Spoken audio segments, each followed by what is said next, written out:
బీసీలకు మోసం చేసిరు. నేను నాకు గమ్మత్ అనిపించింది నిన్న చూస్తే. నిన్న బీసీ బంద్ అని చెప్పారు, మేము కూడా మద్దతు చెప్పినాం.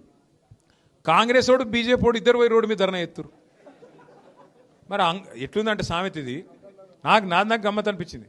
అందరూ శ్రీ వైష్ణవులు అయినట్టు, కానీ రొయ్యల బుట్ట మాత్రం మాయమైందట. అరే అందరూ మద్దతు చెప్పబట్టి మరి ఎందుకు బిల్లు పాస్ కాదు? ఇలా 8 మంది ఎంపీలు బీజేపీకి ఉన్నారు, 8 మంది ఎంపీలు కాంగ్రెస్కు ఉన్నారు. మీరు 16 మంది రాజీనామా చేస్తే బీసీ బిల్లు పాస్ కాదా? పార్లమెంట్లో ఈ 8+8 రాజీనామా చేసి కూర్చుంటే పార్లమెంట్ కదలదా? మోడీ ప్రభుత్వం షేక్ కాదా? వాళ్ళకు ముందే మెజారిటీ లేదు మోడీ ప్రభుత్వానికి.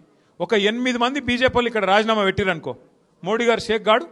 8 మంది కాంగ్రెస్ వాళ్ళు రాజీనామా చేస్తే రాహుల్ గాంధీ అరే ఎందుకు చెప్తురా అని పిలిచి మాట్లాడి బిల్లు పెడతాం రండి అన్నాడా?